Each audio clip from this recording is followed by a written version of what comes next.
कि एक और मालदीव में हमने तस्वीरें देखी, स्वतंत्रता दिवस, मुस्लिम बिरादर मुल्क पाकिस्तान का, वहां पर प्रधानमंत्री मोदी चीन गए, मुनीर आर्मी की ड्रेस में गए, अपने फील्ड मार्शल की ड्रेस में गए और वहां पर बड़ा ठंडा स्वागत हुआ है। तो ये हालात बदले हैं। देखिए, जब ये पूरा मालदीव का मामला हुआ था तो काफ़ी लोगों ने बोला था कि साहब भारत की फॉरेन पॉलिसी ख़राब हो चुकी है और भारत घिर चुका है वगैरह वगैरह। पर जैसे आप देख रहे हैं बहुत फ़र्क आया है, चाहे वो श्रीलंका हो जिसको भारत ने $4 अरब दिए थे असिस्टेंस में, या वो मालदीव्स हो जिसको अभी अब अबाउट $600 मिलियन का असिस्टेंस दिया है, उसको मिलिट्री की व्हीकल्स दी हैं, ये सारी की सारी चीज़ें। तो ठीक है, हम लोग जब समझते हैं कि जो जियो पॉलिटिक्स है वो T20 का मैच है, ऐसा तो नहीं है। वो लंबी रेस का घोड़ा होता है, वो चलता है। It is like a test match, धीरे धीरे उतार चढ़ाव आते हैं, that's all right. Basically what matters in a nation, किसी भी देश का क्या मैटर करता है मैं आपको बताता हूँ। सबसे बड़ी बात होती है उसकी इकोनॉमी। देश वही खुद मुख्तार है, मुल्क वही खुद मुख्तार है जो कि इकोनॉमिकली खुद मुख्तार है। भारत इकोनॉमिकली खुद मुख्तार है, भारत के फॉरेन लोन्स कम हैं, भारत का जो फॉरेक्स रिजर्व है वो बहुत ज़्यादा है।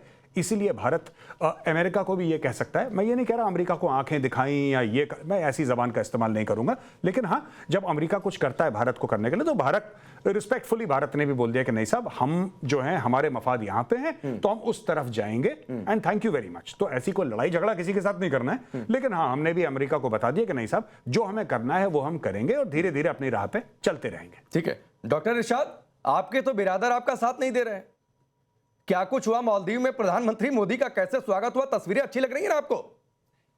बहुत शुक्रिया। पहले तो मैं मेजर गौरव आर्या का सलाम पेश करता हूं और एक हल्का सा पंजाबी का लफ्ज बोलता हूं कि होना आराम है। आप तो मेरे मुल्क पे कब्जा कर चुके थे, आप और मेजर गौरव आर्या और वो दूसरे आपके कौन है वो टीवी वाले। मैं ये कहता हूं, देखिए वो कुछ बोलना चाहिए जो कुछ आप कर सकते हो। अभी देखिए, आप अमेरिका के बारे में बोलते बोलते रह गए क्योंकि अब आपकी धूप पे पांव है पूरी दुनिया का।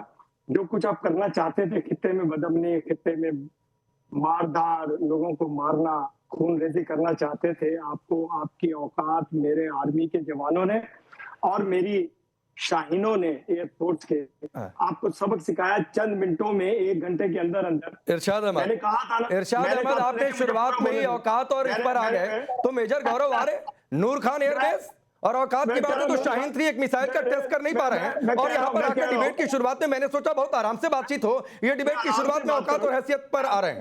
मैं तो औकात दिखाई। मेजर गौरव आर्या, आपने मेरे कराची पे कब्जा कर लिया, मेरे लाहौर पे कब्जा कर लिया। अरे वो यही का था, तो इरशाद अहमद पूरा पाकिस्तानी हिंदुस्तान का था, तो ये कब्जे वाले पर मत जाइए। सुनिए गौरव आर्य को, आप बोलने के काबिल रहे, आपको बोलना तो नहीं। इरशाद अहमद, मैं जरा बोल लूं कि आप ही को बोलना है साहब, तो आप बोल रहे हैं पहले, आप बोल रहे हैं पहले, जी भर के बोल रहे हैं सब, जी भर के। इरशाद खान के सामने आते हुए कुछ सोच के आना चाहिए था आपको। मेजर गौरव आर्या, आप तो अरस्तु बने थे हिंदुस्तान के, आप तो कब्जा करने जा रहे थे पाकिस्तान पे और फिर भागे क्यों? आप गायब हो गए, बड़े अरसे बाद मेरे सामने आप आए। आपको मालूम होना चाहिए कि पाकिस्तान एक ताकत है, पाकिस्तान की एक अजीम आर्मी है, एक अजीम एयरफोर्स है, एक अजीम नेवी है जिसको पूरी दुनिया मानती है। लेकिन हिंदुस्तान इसके खिलाफ बदखोइयां करता था। अब हिंदुस्तान को मालूम पड़ गया कि पाकिस्तान से पंगा नहीं चंगा, तो पंगा तो नहीं चंगा। तो बेहतर यह है मेजर साहब कि हम अच्छी अच्छी बातें बोले। आज का दिन, आज पर हम बैठे हैं तो हम इज्जत एहतराम की बात करें, प्यार की बात करें, शांति की बात करें, अमन की बात करें। तो आप अपने इंतजामिया को हाँ सुनिए इरशाद अहमद, अब सुनिए भाई, सुनिए, ऐसे नहीं होता है, एक तरफा नहीं चलता, एक तरफा तो वहां भी नहीं चला आपका, तो रुक जाइए, सुनिए जरा गौरव आर्य को। ऐसा है कि किसी ने यह नहीं बोला कि पाकिस्तान के ऊपर कब्जा करना चाहते हैं क्योंकि कूड़ेदान पे कोई कब्जा नहीं करता। देखिए ऐसा है, एक मिनट हुजूर, एक मिनट सर, आप, मैं चुप रहा जब आप बोल रहे थे, अब आप बोलने नहीं देंगे, फिर मैं चिल्लाऊंगा, फिर देखिए, फिर मैं चिल्लाऊंगा। नहीं सुनिए सर, सुनिए, अभी नहीं, अभी तो मैं सर, अभी तो इंजन गर्म हो रहा है, आप अभी से परेशान हो गए, अभी से परेशान हो गए आप, अभी से परेशान सर, ऐसे परेशान है। इरशाद अहमद, आपने औकात और हैसियत की बातचीत की थी, शुरुआत में बहुत शांति से गौरव आर्य ने शुरू किया था, तो रुक जाइए वरना फिर अच्छा नहीं लगेगा कि जैसे मैदान जंग में आवाज बंद हुई, यहाँ भी बंद करवा दूंगा, तो रुक जाइए एक मिनट। राकेश भाई, ऐसा है कि मैंने जब शुरुआत करी थी अपने ओपनिंग कमेंट्स में, मैंने पाकिस्तान का नाम तक नहीं लिया था, मैं तो अमेरिका की बात कर रहा था, मैंने पाकिस्तान का नाम नहीं लिया। फिर ये आ गए औकात पे ये कहते हैं पाकिस्तान पे कौन करेगा उस 25 करोड़ के कूड़ेदान पे कब्जा, मैं ये जानना चाहता हूं कौन करेगा? कौन चाहता है वो घटिया लाहौर 2 कौड़ी का पाकिस्तानी पंजाबियों का राज्य? कौन चाहता है? कौन चाहता है इतनी गरीबी, आतंकवादी? अभी इरशाद अहमद भट्टी बटन दबाएगा, कुछ मन मन मन मन मन मन मन मन करके मुंह में बोलेगा, फट जाएगा। कौन चाहता है आतंकवादियों से डील करना? Nobody wants it. अच्छा, दूसरी चीज सुनो, ये सबसे गलीज घटिया 2 कौड़ी की कौम है जिसका नाम है पाकिस्तानी पंजाबी। इनका नाम है पाकिस्तानी पंजाबी दुनिया की सबसे घटिया गलीज कौम है। इसके फील्ड मार्शल को बुरा के अभी वांगी ने जूते मारे थे। पूछो आसिम मुनीर को ऐसी जगह जूते मारे कि उसने पैंट पहन ली, वरना लाल लाल दिखाई देता हर जगह। अच्छा सुनो, इनको देखिए, जब तक मैं इनकी बेइज्जती नहीं करता, अजीम कौम, इसके कायद नवाज शरीफ को ब्रिगेडियर ने थप्पड़ मारा था। ये जो बाकी 2 ब्रिगेडियर आप कह रहे हैं ना, ब्रिगेडियर लाइन से पूछिए, हवाई जहाज में बैठा के नवाज शरीफ जब प्रधानमंत्री था, पाकिस्तान की फौज के ब्रिगेडियर ने उसके मुंह पर थप्पड़ मारा था। इस आदमी के लीडर को, जो आज की तारीख में आसिम मुनीर के तलवे चाट रहा है, यह आसिम मुनीर के तलवे चाट रहा है, इसके कायद के मुंह पे जूता मारा था। जूता पूछो, अगर मैं झूठ बोल रहा हूं तो पूछो, झूठ बोल रहा हूं।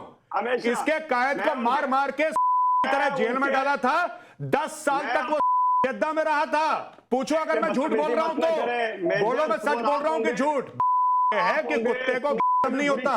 जब मैंने शुरुआत में पाकिस्तान के लिए कुछ नहीं करा, मैं तो अमेरिका की बात कर रहा था, मैंने तो कुछ भी नहीं बोला, लेकिन कुत्तों को घी हजम नहीं होता, कुत्तों को घी हजम नहीं होता। पाकिस्तानी पंजाबी आ गए। अब जब तक मेजर कह रहे बड़े दिनों से मेरे सामने नहीं आए। बेटा, बाप अगर रोज आ जाए ना औलादों के सामने, तो औलादों का दिमाग खराब हो जाता है। बाप है तुम्हारा मेजर गौरवारिया, याद रखना। अब्बू जी सलाम करो, अब्बू जी 10 रुपए देंगे, सलाम करो। अभी आए 2-2 कौड़ी के लोग, 2-2 कौड़ी के मुझसे बेइज्जती। अब ये पाकिस्तान में स्टार बन जाएगा, देख लेना ये आदमी। इरशाद अहमद भट्टी पाकिस्तान में स्टार बन जाएगा। घर जाके बोलना, बेटा पता है क्या हुआ आज? तुम्हारे अब्बू का मेजर ने बेइज्जती करी, तुम्हारे अब्बू की, देखो तुम्हारे अब्बू की बेइज्जती करी है। जाओ खुश हो जाओ, तुम्हें फेमस कर दिया। जाओ इरशाद अहमद भट्टी, जाओ खुश हो। इरशाद अहमद हमने बहुत सलीके से शुरू किया था। सुनिए, इरशाद अहमद हमने बहुत सलीके से शुरू किया था, लेकिन दिक्कत यह है कि सलीका आपको हजम नहीं होता है।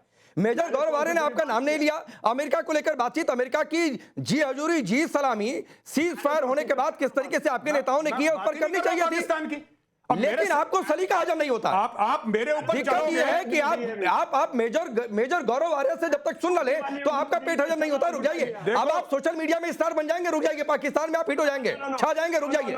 कौम की बातचीत बहुत होती है ना, मुस्लिम मुल्क भी पाकिस्तान की ओर उस तरीके से नहीं देख रहे, चाहे सऊदी की बात कर ले, चाहे मिस्र की बातचीत मैं कर लूं, या फिर मालदीव में जहां पर प्रधानमंत्री मोदी पहुंचे, स्वतंत्रता दिवस के समारोह में चीफ गेस्ट बने। वही मालदीव जब उसने आंखें दिखाई, किस तरीके से उसको झुकना पड़ा, इसकी तो आपकी मीडिया में बहुत चर्चा है।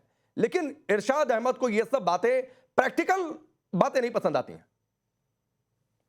जी, अगर मुझे इजाजत देंगे, मैं बड़े आराम से 5-6 पॉइंट रखूंगा, और अगर इंटरफेरेंस ना हो तो फिर मैं अर्ज कर दूं जी। बिकॉज डिबेट आप जिस तरह मर्जी ले जाए, I think we should talk decently. अच्छा, एक तो थोड़ा एक साइड पे पॉइंट है कि जो पंजाबियों पे बात की है गौरव आर्य साहब ने। देखें, अभी आपके मुख्यमंत्री हैं पंजाब के, जुगनू जिनको कहते हैं, और उन्होंने आई थिंक जो कमेंट किया है आपकी फॉरेन पॉलिसी पे, और जिस तरह के उन्होंने कहा जितने बंदे तो जेसीबी देखने में बैठ जाते हैं, 10,000 जहां जहां विजिट कर रहे हैं, तो ये this is the comment from inside. दूसरा, एक आज छपी है इंडियन डिफेंस रिव्यू पे रिपोर्ट है, काइंडली जरूर आप पढ़ें। वो कहते हैं collapse of Indian Himalayan buffer system जो है, और वो कह रहे हैं कि इतना अनसर्कल कर चुका है पाकिस्तान और चाइना, चाहे वो बांग्लादेश हो, चाहे वो नेपाल हो, चाहे वो भूटान हो, कि सारी चीजें भारत के हाथ से निकलती जा रही है। और मैंने major Gaurav Arya, I respect him, खुद देखा इनको शाउट करते हुए बांग्लादेश पे बड़े बड़े आई थिंक लूज कमेंट्स देते हुए। आई नॉट गो इनटू दैट। तो ये है अमाउंट ऑफ फ्रस्ट्रेशन। अभी आ जाते हैं, एक प्रोग्राम अभी हुआ है कार्बन मैगजीन पे, जिसमें सुशांत सिंह और हर्ष सिंह, तोष सिंह बाल हैं, बड़े अच्छे एनालिस्ट हैं, मैं हमेशा सुनता हूँ। कह रहे हैं कि दोवल की जो, because Doval is interfering too much in foreign, fail हो चुकी है, 80 साल का हो गया, ही शुड एक्चुअली गो। और चौथा पॉइंट ये है कि 75 साल की एक डेट रखी गई थी एज के, जो पब्लिक ऑफिस है कोई होल्ड नहीं करेगा अभी, तो आपके आई थिंक आरएसएस के हेड ने भी कह दिया, और नेक्स्ट मंथ आई थिंक बुढ़ी साहब 75 साल के हो जाएंगे, तो आप अपने घर को देखें। बाकी सुनिए ना ब्रिगेडियर वकार, हम अपने घर को ही देख रहे हैं भाई, मोदी 75 साल के हो जाएंगे, आप भी इस बात का इंतजार कर रहे हैं कि कम से कम मोदी हटे, हमें राहत की सांस लेने को मिल जाए। मेजर गौरव आर्या, प्रधानमंत्री मोदी रिटायर होंगे कि नहीं रिटायर होंगे, उनका मसला देश का मसला है। जी बिल्कुल। ये जो ब्रिगेडियर वकार खान है, मैं ब्रिगेडियर साहब आपसे एक बात कहना चाहूंगा। ब्रिगेडियर साहब आपसे सऊदी अरेबिया है, ईरान है, अजरबैजान है, ठीक है, टर्की है, अभी हमारे फॉरेन मिनिस्टर अमेरिका में मार्को रूबियो से मिले हैं, चीफ गए हुए हमारे चाइना में। तो देखिए आपको मुबारक, इज वेरी गुड कि आप गए मालदीव। मैं जरा इनकी बात का जवाब देना चाहूंगा, मैं इनकी बात का जवाब देना चाहूंगा। कहते हैं कि बांग्लादेश के बारे में लूज कमेंट्स, कोई ना कोई है जो बांग्लादेश को जवाब देगा, ठीक है, किसी ना किसी को देना पड़ेगा। जब वो हिंदुओं को मारेंगे, मेरी बात सुन लीजिए सर, जब आपने बोला मैंने बीच में कुछ भी नहीं बोला, I kept absolutely quiet sir. I would request you to extend the same courtesy to me. ठीक है। नंबर वन सर, बांग्लादेश को कोई ना कोई तो जवाब देगा, मैं दे रहा हूं जवाब उसी भाषा में, in the language they understand, because the language that came out of Bangladesh was not politically correct, and I do not believe I have to be politically correct to respond to Bangladesh. Number 2, बात हुई थी मालदीव्स की, anchor ने मालदीव्स की बात करी। फरवरी 2024 में पाकिस्तान के काकड़ साहब थे, he was the caretaker prime minister. Kakar साहब ने बोला कि हम दोनों मुसलमान मुल्क हैं और हम मालदीव्स की मदद करेंगे। उनको लगा कि स्पेस है, भारत और मालदीव्स के बीच में रिश्ते खराब हो गए। आज की तारीख में मोहम्मद मुइजू एयरपोर्ट पर खड़े थे मोदी जी का स्वागत करने के लिए। मैं आपको ये कहना चाहता हूं, जब पाकिस्तान कहता है कि उनकी डिप्लोमेसी ठीक हो गई है, किस आपके पास क्या है देने के लिए? बड़े एहतराम के साथ आपके पूछ रहा हूं, आपके पास है क्या देने के लिए जमीन के अलावा? आप कौन सी चीज बनाते हैं? आपका डेप्यूटी प्राइम मिनिस्टर ये कहता है कि हम ट्रेड डील साइन करने वाले हैं। क्या बनाते हैं आप sir? What do you manufacture? कौन सी सॉफ्टवेयर? जरा मुझे एजुकेट करिए, I would love to be educated sir. आप कौन सी सॉफ्टवेयर बनाते हैं? कौन सी मैन्युफैक्चरिंग है आपकी? आप बनाते क्या हैं जो आप दुनिया के साथ ट्रेड डील करेंगे? आप करते क्या? आप ये जरा मुझे समझाइए सर। आप JF-17 बेचने आपको अमेरिका ने, आपको करना क्या है? और आखिरी बात सर, आप ये कह रहे हैं साहब कि भारत को घेर लिया। किसने घेर लिया? सबको पैसे दे रखे हैं, सबको। आप बताइए, मैं आपको अमाउंट बताता हूं। 4 अरब डॉलर दिए श्रीलंका को, 600 मिलियन डॉलर दिए मालदीव्स को, 2000 करोड़ रुपए दिए भूटान को, और वो बांग्लादेश जो आंखें दिखा रहा है वो भी हमसे पैसे पकड़ रखा है उसने, उसको भी पैसे दे रखे हैं। किसको पैसे नहीं दिए? चाइना के साथ, जो आपका बड़ा बिरादर मुल्क है, आयरन ब्रदर है, चाइना के साथ सर 125 बिलियन डॉलर्स की ट्रेड है भारत की। हमारी जो भी लड़ाइयां हो, गलवान में जो भी हुआ हो, at the end of the day money talks, पैसा बोलता है सर। हमारी 125 अरब डॉलर की ट्रेड है, आपका सीपैक में अभी खर्च हुए हैं 30 अरब डॉलर। नहीं, कई गुना हम लोग ट्रेड करते हैं चाइना के साथ। आपने एक बात कही है ब्रिगेडियर वकार खान, ये बात जो इन्होंने कही, पैसा, मनी टॉक्स। ऑपरेशन सिंदूर के बाद 10 से 15 बिलियन डॉलर का नुकसान, कहीं भी जंग होगी भारत का भी पैसा खर्च हुआ होगा, ऐसा तो नहीं कि पैसा हमारा खर्च नहीं हुआ। लेकिन आपकी जीडीपी इस हालत में है कि माइनस में जाने का अनुमान है। अब आप सोचिए, मेजर गौरव आर्या फिर ठीक पूछ रहे हैं कि भाई आप क्या देंगे किसी को? कोई भारत ब्रिटेन की ट्रेड डील हो गई, पाकिस्तानी मीडिया और वहां के लोग कह रहे हैं, बहुत सारे हमने बयान सुने कि भाई देखो भारत ब्रिटेन ट्रेड डील कर रहे हैं, यहां हमको कोई पूछ ही नहीं रहा, तो भाई देंगे क्या? ये तो बात, सवाल बहुत वाजिब है। ये अगर इकोनॉमी पे बात कर लें तो आई थिंक जो कोट किए जाते हैं फिगर्स ना, उसको आप जो वे ऑफ लाइफ से भी कंपेयर कर लें। पाकिस्तान की जो परचेजिंग पावर पैरिटी में इकोनॉमी इज 1.7 ट्रिलियन डॉलर, जो बेसिकली स्टेट करती है what is the basically level of people here. People are well satisfied. हमारी basically we are the 4th largest producer of mutton, 5th largest producer of milk in the world, और ये globally है। And then we export also. Software में हमारी तकरीबन 2.5 से 3 अरब dollar की है। Now the GDP is 410 billion dollars इस वक्त जो है। अरे वो मिल्क किस चीज का? देखें, एक फैक्टर जो आप भूल जाते हैं। नहीं, एक चीज ब्रिगेडियर वकार खान, वो मिल्क किस चीज का? 30 सेकंड हमने कुछ दिन, अच्छा चलिए 30 सेकंड लीजिए। 30 second. There were 2 super power जो लोग भूल जाते हैं, who came to Afghanistan and Pakistan had to suffer। हमने 2 बड़ी लड़ाइयां लड़ी हैं, उनका एक डायरेक्ट और इनडायरेक्ट इम्पैक्ट आया है। We lost $150 billion because of American presence। हमने मैनेज किया है। It was not by India। India के साथ इस तरह नहीं हो, तो don't compare it। Otherwise it would have been the, I would say, fastest growing economy in last 20 years। मतलब हम शायद डबल फिगर्स में होते। ये फैक्टर्स हैं जो टाइम यू डोंट कि हमने वॉर फेस की है। यस, ब्रिगेडियर वकार खान, मैं एक चीज है, आपको रोकता हूं सर, फिगर देख सकते। ऐसा अब नहीं आपको है। रोकता हूं, इरशाद तो जाकर हिट होंगे गौरव आर्या से डांट सुन के, लेकिन आप भी हिट होंगे सर सोशल मीडिया पर। और गौरव आर्या इसलिए हिट होंगे कि ये इकोनॉमिक जो इतनी बातें कर रहे हैं वो दूध किस चीज का? हमने तो सुना है कि गधों को एक्सपोर्ट किया जा रहा है, गधों के दूध को एक्सपोर्ट किया जा रहा है, बहुत सारी बातें इस तरीके से सोशल मीडिया पर चल रही है, लेकिन वो किस चीज का? देखिए ऐसा है ब्रिगेडियर साहब, आपने बात बोली, आपने बिल्कुल ठीक बोली कि पाकिस्तान को अरबों डॉलर का डैमेज हुआ, ये आपकी बात सच है, ठीक है। आपने ये भी बोला कि अमेरिका के चलते दो जंगों में ये पड़े, पहले 79 to 89, फिर वॉर अगेंस्ट टेरर, ये भी बात सच है। पाकिस्तान के हजारों लोग बेघर हुए, लाखों बेघर हुए, हजारों की जान गई, ये भी सच है। लेकिन एक और बड़ा सच है जो डोनाल्ड ट्रंप ने 1 जनवरी को ट्वीट करा था, पाकिस्तान ने इन सब चीजों के लिए पैसे पकड़े। डोनाल्ड ट्रंप का ट्वीट है जिसमें कहता है कि 33 अरब डॉलर पाकिस्तान ने पकड़े हैं। तो जो भी पाकिस्तान ने करा है, पाकिस्तान ने फ्री में नहीं करा है। बेसिकली मैं ये कह रहा हूं कि at the end of the day issue ये है कि पाकिस्तान ने मोटे पैसे पकड़े। पाकिस्तान ने 79 और 89 के बीच में, जब वहां पे रशिया था, सोवियत रूस था, तब भी पाकिस्तान ने मोटे पैसे पकड़े। और आईएसआई और जियाउल हक का समय था जब इनका गठजोड़ था। उसके बाद जब वॉर ऑन टेरर हुआ 9/11 के बाद, तब भी पाकिस्तान ने अरबों डॉलर। तो ये कहना कि हमारी इकोनॉमी बर्बाद हो गई, स्वेच्छा से हुई, स्वेच्छा से हुई। इन लोगों ने पैसे लिए और इन लोगों ने सर्विसेज दी। इसमें कोई गिला शिकवा शर्म की बात नहीं है सर। आप वही चीज है कि मैं होटल में जाता हूं, मैं खाना खाता हूं, खाना खाने के बाद मैं अपना बिल चुकता करता हूं, फिर होटल का मैनेजर है, वेटर मुझसे ये कहेगा कि देखो मेजर साहब, मैंने आपको खाना खिलाया था, एहसान मानो। अरे भाई, आपने खाना खिलाया, मैंने पैसे दिए, रिश्ता खत्म हो गया। पाकिस्तान को पैसे मिले, पाकिस्तान ने मोटे पैसे पकड़े हैं, अरबों डॉलर पकड़े हैं। अब किस चीज करो ना कि हम ये होते तो वो होता, तो ये होता तो वो होता, ऐसा कुछ भी नहीं है। ठीक है, अब 2 मेहमान बाकी हैं। ब्रिगेडियर नाजिर खान, करगिल दिवस हम मना रहे हैं और वो तस्वीरें भी मैं उस पर आऊंगा कि कैसे पाकिस्तान ने पहले तो अपने ही सैनिकों के शौले से मना कर दिए थे, बाद में भारतीय सेना ने कुछ शवों का अंतिम संस्कार भी किया था, पूरे सम्मान के साथ किया था। वो तस्वीरें भी हैं और वो तस्वीरें आज भी सबके जहन में हैं।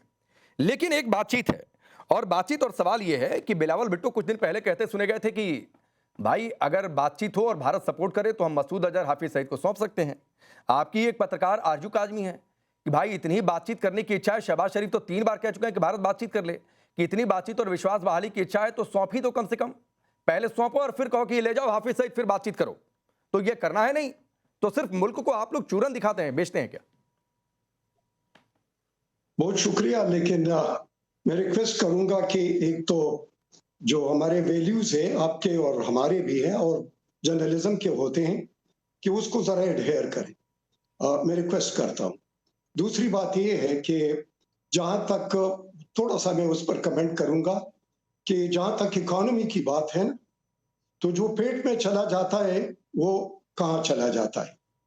तो ये है कि हम पेट के लिए ज्यादा वरीड नहीं है, हम वरीड हैं कि हमारा F-16, हमारा J-17, हमारे जो फौज है वो थोड़े से 11 अरब के बजट में 75 अरब डॉलर के मुल्क के साथ क्या हशर करता है, कि उनका एयरफोर्स 2 दिन के लिए गायब हो जाता है और फिर उनका जो चीफ है वो कहता है कि हमें समझ नहीं आई कि हमारे साथ हुआ क्या और फिर कहता है लॉसेस तो होते हैं जंग में, लेकिन बताते नहीं कि क्या हुआ, कितने लॉसेस हुए। दूसरी बात मैं ये कहना चाहता हूँ कि जंग पेट से नहीं लड़ी जाती, जंग मसल से लड़ी जाती है और जज्बे से लड़ी जाती है।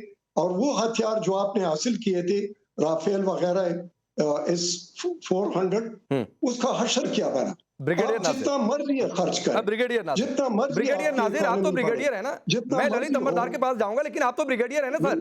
सुनिए ब्रिगेडियर नाजिर, ब्रिगेडियर नाजिर, ये तय बात है भाई, पैसे का लॉस, बहुत सारी बातें होती है, कोई जंग बिना लॉस के नहीं होती है, लेकिन एक लॉस की तस्वीर तो दिखाइए साहब।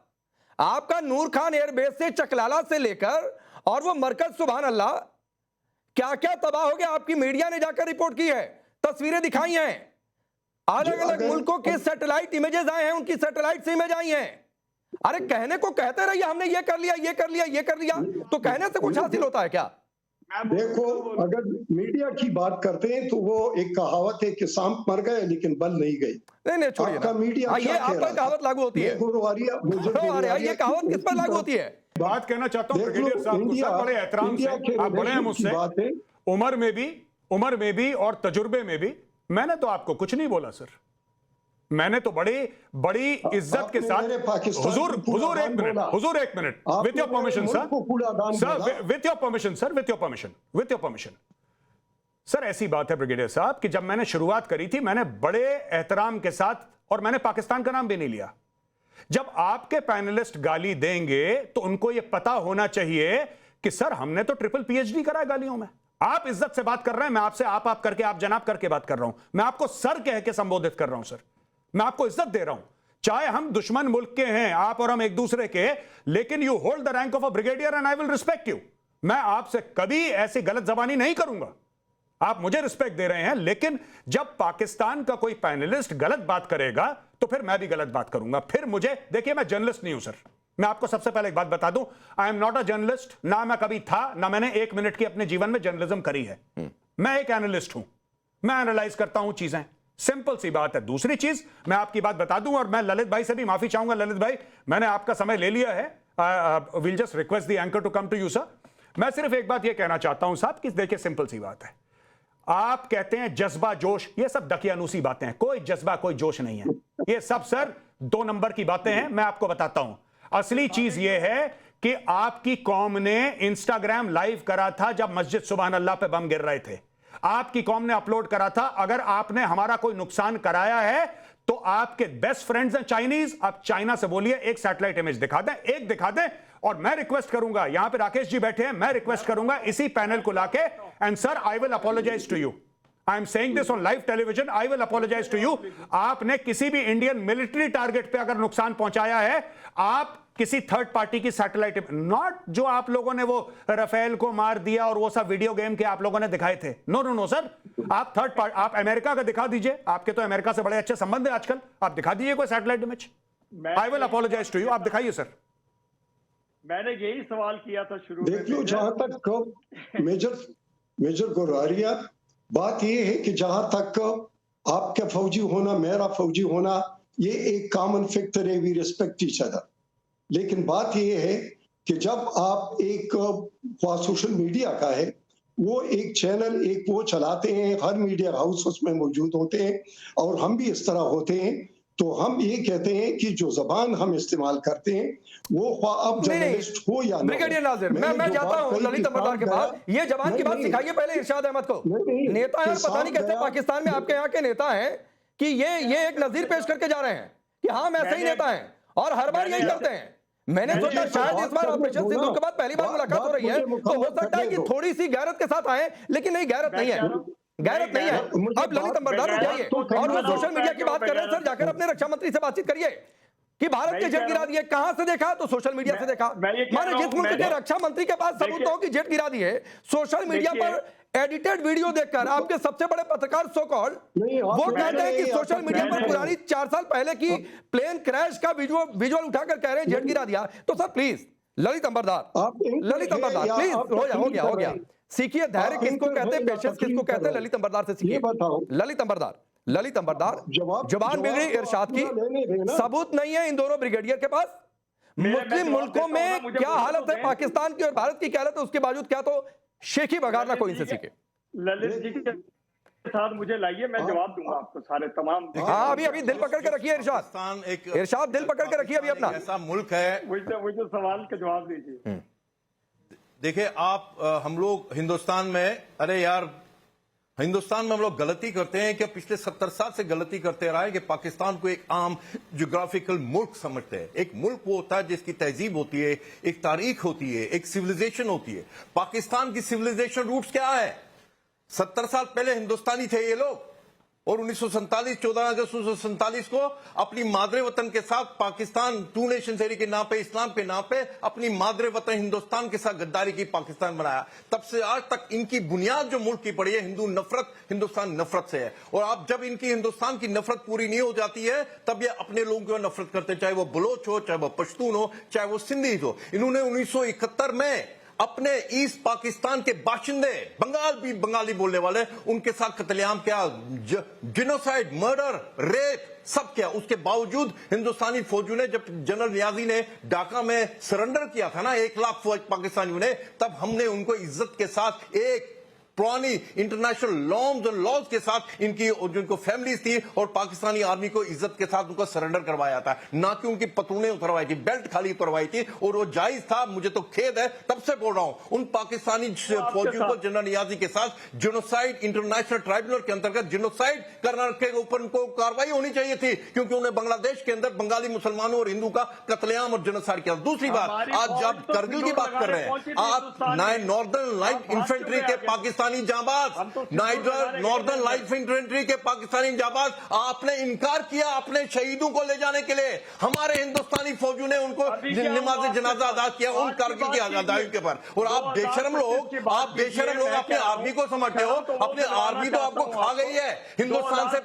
आप जब आजाद हुए थे ना, सोकल आजाद, हिंदुस्तान भीख मांग रहे थे हिंदुस्तान से कि 50 करोड़ रुपए दे दो। महात्मा गांधी आपको 50 करोड़ रुपए दे रहे थे और आपकी फौजें कश्मीर जहाज लड़ रही थी, कश्मीर जहाज लड़ रही थी वहां पे। जम्मू और कश्मीर जो पाकिस्तान ऑक्यूपाइड जम्मू का मकबूजा कश्मीर है, वहां पे हिंदू और सिखों का कत्लेआम कर रहे थे। और आप आज के और जो ट्रिपल ए थे ना, आपका अल्लाह, आपका अमेरिका, आपकी आर्मी, इन तीनों ने आपको डुबो दिया है। अच्छा, इरशाद अहमद, आप कहते हैं जनरल मुनीर को आपने इज्जत दे दी। अरे शुक्र है उसके टुकड़े, अगर शुक्र नहीं ललित भाई पाकिस्तान जो कई सारे यूट्यूबर्स हैं उन पर पाकिस्तान के ही लोग ये कह रहे हैं कि ये फील्ड मार्शल जो बने ये गलत तमगा दे दिया, ये फील्ड मार्शल हैं। खुद पाकिस्तान की आवाम कह रही है तो छोड़ दीजिए सर, उधर क्या जाना है। लेकिन एक जरा तस्वीर रखिए, मैं ये कह रहा हूं, क्योंकि हम करगिल विजय दिवस को सेलिब्रेट भी कर रहे हैं इस समय, अपने इज्जत तो एक तस्वीर रखिए जो बात ललित अंबरदार ने कही है, वो तस्वीर को एक साथ स्क्रीन पर रखिए। अरे इरशाद अहमद सुनो भाई, इरशाद अहमद सुनो, मुनीर ने ये तस्वीर आप देखो, ये तस्वीर है करगिल वॉर के समय की, जो बात ललित अंबरदार कह रहे हैं। कैसे आपकी सेना ने पहले शॉ लेने से मना कर दिया था और बड़ी इज्जत के साथ सुपुर्द खाक किया था यहाँ पर भारतीय सैनिकों ने चोटी पर तिरंगा लहराने के बाद। और एक तस्वीर और इसी में आपको दिखा देंगे कि कैसे चकलाला सुभान अल्लाह सब कुछ उड़ गया, वहां खंडहर बना हुआ है, वो भी तस्वीर है। तो ये दोनों तस्वीरें याद है इरशाद अहमद, याद है करगिल से लेकर ऑपरेशन सिंदूर तक, और फिर मालदीव चीन में किस तरीके से स्वागत हो रहा है, आर्मी की ड्रेस में मुनीर को जाना पड़ रहा है, खुद ही सुप्रीम लीडर बने पड़े। याद है कि नहीं तस्वीरें? मेरे सुप्रीम लीडर तो सिंदूर लगाने हिंदुस्तान के अंदर चले गए थे, सदर पार करके, सरहद पार करके। हम तो सिंदूर लगाने पूरी आर्मी, पूरी नेवी, पूरी एयरफोर्स आपके घर पहुंच गई थी। सिंदूर वाले माथे पता नहीं कहाँ गुम हो गए थे, भाग गए थे आप लोग डर करके। हम तो सिंदूर लगाने गए थे। जब भी मैं आपको बताता हूं कि जब भी ये पाकिस्तानी पंजाबी मुंह खोलते हैं ये झूठ बोलते हैं, ठीक है। ये इनकी कौम की, पाकिस्तानी कौम की एक खास फितरत है, की फितरत है। ये अकेली कौम है दुनिया में जो अपने बच्चों से झूठ बोलती है। मैं आपको बता रहा हूं, ये अपने बच्चों को यही बताएंगे कि ऑपरेशन सिंदूर हुआ था और हमारे जहाज दिल्ली के ऊपर उड़े थे, ये बताएंगे। और इनकी गधी बेवकूफ कौम आज से 20 साल के बाद इसको किताबों में पढ़ेगी, स्कूल के सिलेबस में पढ़ेगी। तो आप आश्चर्य मत करिए कि ये क्या बोल रहे हैं, क्योंकि आप इंडियन है राकेश, आप इंडियन हैं, आप लॉजिक से चलते हैं, आप तथ्य से चलते हैं, ये अलिफ लैला की कहानियों से चलते हैं। इनको सुना दिया किसी जर्नल ने। देखिए ये चौथी पीढ़ी है पाकिस्तानियों की, चौथी नस्ल है जो फौजियों के बूट के नीचे पली है। ये फौज के खिलाफ बोल ही नहीं सकते, ये बोल नहीं सकते। सुनो आप मत करो, आप मत करो। सुनो ये लो चुल्लू भर पानी में डूब के मर जाओ, लो ऐश करो। अरे इसको भगाओ, सुनो यहां से भगाओ। और वैसे भी पानी देख के इसके मुंह में पानी आ गया, मोदी जी ने तो पानी बंद कर दिया, तुम्हारा निकलो यहां से, सीधा निकलो चुल्लू भर पानी में। पैसे दिखाओ अभी। अच्छा सुनिए Rakesh, you want to see him dance? आप नाचना देखना चाहते हैं इनको? ये इरशाद को नाचने देखना चाहते हैं? देखो एक मिनट चाहता हूं उसको। इरशाद ये लो इरशाद, डांस दिखाओ बेटा जरा अपना, डांस दिखाओ जरा, नाचो जरा, हाँ मुस्कुराओ जरा, मुस्कुराओ, स्माइल स्माइल स्माइल स्माइल। हाँ अब एक उंगली उठाई को देख के मुंह में आया पानी और मोदी जी की साजिश हुई फेल, क्योंकि मोदी जी को लग रहा था कि पानी है नहीं, लेकिन इरशाद के मुंह में आ गया पानी नोट देखते ही। देखो इरशाद अहमद सुनिए, इरशाद अहमद आप कह रहे हैं, सुनिए भाई, आप कह रहे हैं हमने तो बाकायदा सबूत दिखाए, भारतीय सेनाओं ने प्रेस कॉन्फ्रेंस की और कैसे जाकर पाकिस्तान के अंदर घुसकर पंजाब तक पहुंचकर उड़ा दिए ठिकाने। आप किसको सुना रहे हैं? ये इस आदमी के घर पे बम गिरेगा तब झूठ बोल देगा ये। अरे भाई ये कौम ऐसी है, इनके सर पे बम मार दो ये कहेंगे नहीं, ये तो ओले बरस रहे थे, बम तो गिरा ही नहीं। आप कुछ कह लीजिए, आप सर के बल खड़े हो जाइए, इनको नहीं मानना। किनको कन्विंस कर रहे हैं? झूठ पे पली बड़ी पूरी कौम है। Don't engage with them. ये लोग ऐसे ही हैं, ये ऐसे ही है। अभी फोन आ जाएगा इरशाद के पास, इरशाद के पास आ जाएगा एसपीआर का कॉल, इसको बूट भी पॉलिश करनी है वो जर्नल की। वो पता है एसपीआर का डीजी कौन है? वो उसका बाप था डॉक्टर महमूद। उसका बाप कहता था मैं जिन्न से बिजली निकालूंगा, सुना है आपने ये? उसका बाप जिन्न पे बिजली, और इनके डीजी एसपीआर के फादर पे अमेरिकन स्टेट डिपार्टमेंट ने बोला था ये आतंकवादी है, ये ओसामा बिन लादेन का साथी था जो इनका डीजी आईएसपीआर है। डीजी आईएसपीआर का जो बाप था ओसामा बिन लादेन का, ये तो तुम्हारी फौज का स्टैंडर्ड है। हमसे इनसे बात करना बेकार है। थोड़ा सा डिसिप्लिन के साथ, मालूम है पाकिस्तान में डिसिप्लिन का भी नहीं है। पहले इसने एक उंगली उठाई, पहले इसने एक उंगली उठाई, जैसे मैंने डाटा इसने 5 उंगलियां उठा दी। ललित अंबरदार कुछ कहना चाह रहे हैं, जो 5 उंगलियों का इशारा है। मेजर गौरव, ललित अंबरदार कुछ कहना चाह रहे हैं। इरशाद अहमद भाई, ये पाकिस्तान की पूरी आदत है कि जितना मारो उतना हंसते हो। तो रुक जाओ प्लीज, ललित अंबरदार। राकेश जी, सारी दुनिया जानती है पाकिस्तान का सबसे बड़ा तिजारत है जिहाद। पाकिस्तान की इनकी औकात बनाना चाहते हो? इनका मोहम्मद बिन कासिम इनका सबसे बड़ा पाकिस्तानी सिटीजन है। जो जिन जहादियों ने पाकिस्तान, तब तो हिंदू थे ये लोग, तब तो हिंदू थे। जिन जहादियों ने इनका जुल्म किया, इनका रेप मर्डर किया, जिसको अपनी जिनकी औलादे हैं उनके नाम से इन्होंने मिसाइल बना के रखे हिंदुस्तान के मारने के लिए। इन गजनवी इनका बाप है, इनका गौरी इनका बाप है, मोहम्मद बिन कासिम इनका बाप है, जिन्होंने रेप और मर्डर किया था। बांध के आया था। तो इनकी औकात क्या है? इनकी औकात क्या है हिंदुस्तान के प्रति करने के लिए? मैं इरशाद को बांध के आया था घर पे। इसका पट्टा किसने खोला ये बताओ? की जो आर्मी है रावलपिंडी जो है ना, इरशाद अहमद, इरशाद अहमद, भाई सुनो, इरशाद गौरव, इसके गले में पट्टा बांध के आया था। मैं इरशाद अहमद, आपको सुनिए, इरशाद अहमद लूज टॉक की शुरुआत आपने की थी। मैं आपको ऑन सीरियस नोट 1 मिनट समय देता हूं। ललित अंबरदार, मैं आपको ऑन सीरियस नोट 1 मिनट समय देता हूं। अगर आपके मोबाइल में कोई सबूत हो भाई, आप दिखाओ कि आपने भारत का कितना नुकसान किया। कोई इधर उधर की बात नहीं, आप सबूत दिखाओ। अभी सबूत ये है, नहीं मुंह से नहीं, दिखाओ भाई, मोबाइल में दिखा दो, कुछ भी करो, सबूत बोल कर रहे हैं। अरे इसके पास मोबाइल ही नहीं है, अभी जरा सुनिए, इसके पास मोबाइल ही नहीं है। ये आदमी ऐसी गोलीबाजी कर रहा, अभी फिर एक उंगली उठा रहा है। तू जा कर दिया, तेरे को जो करना है भाई। काय को उंगली, कभी 2 उंगली उठाता है। अभी मैं जोर से बोलूंगा तो ऐसा करने लगेगा कि ये हो गया मेरा। मत करो ये सब, मत करो, मत करो। अब्बू के सामने आए हो, सर झुका के जाओ, आशीर्वाद, खुश रहा बेटा, जाओ। ऐसा मत करना। देखो झगड़ा वगड़ा मत करो हमारे साथ। देखो मैं तो इनसे, मैं क्या बोल रहा था राकेश आपसे? मैं बोल रहा था, मैंने बात करी तमीज से शुरुआत, मैंने पाकिस्तान का नाम नहीं लिया। लेकिन बात यह है कि जब तक ये मेजर गौरव आर्या से जलील नहीं होते, इनको सुपरस्टार स्टेटस पाकिस्तान में मिलता नहीं है। तो भाई आप जलील कर, सुनो यार, ये सब नहीं, सॉरी, फिर से एक उंगली उठाओ और जाओ, एक उंगली उठाओ, छोटी वाली से। हाँ ये मैंने, ये नहीं, दूसरी वाली, छोटी वाली बेटा, छोटी वाली। हाँ ये वाली, अब तुम जाओ, अब तुम जाओ। इसको पता नहीं क्या, अबे किडनियों का चेक करवा ले अपनी, आधे घंटे में 4 बार किडनियों का चेक करवा अपना। कुछ गड़बड़ हो गई है, हर सही पता नहीं क्या चक्कर है इस आदमी का यार। हद हो गई। इरशाद अहमद, मैं मना कर रहा था। इरशाद अहमद, मैं फिर कह रहा हूं, इरशाद अहमद, मैं फिर कह रहा हूं भाई, आप सुनो। एक तो ब्रिगेडियर वकार खान से आप सीखो। नाजिर जी, फिर भी आपने भाषाई मर्यादा उतनी तो नहीं बनाकर रखी, लेकिन ब्रिगेडियर वकार खान ने फिर भी अपनी रैंक के हिसाब से बहुत कुछ कहा। और सीखो जाकर कि कैसे डिबेट की जाती है और कैसे बातचीत की जाती है। लूज यही बचा है, आवाम को देने के लिए कुछ है नहीं। महंगाई इतनी बढ़ गई है भाई, महंगाई इतनी बढ़ गई है कि डीजल, पेट्रोल, खाने की कीमतें, दूध, सबके दाम बढ़ गए हैं। और उसके बाद भी तो बचता यही है कि आवाम को चूरन देना है, तो लूज स्टॉक के जरिए चूरन बेच सकते हैं। तो भाई आप चूरन बेचो। और हिंदुस्तान क्या कर रहा है वो हमने मालदीव में आपने देखा, वो ब्रिटेन में देखा, और अभी देखो सदन में यहां पर चर्चा हो रही है ऑपरेशन सिंदूर पर। सबूत, बहुत सारी बातें, पूरा देश किस तरीके से पाकिस्तान को उसकी हैसियत पॉलिटिकली दिखाएगा ये भी देख लेना।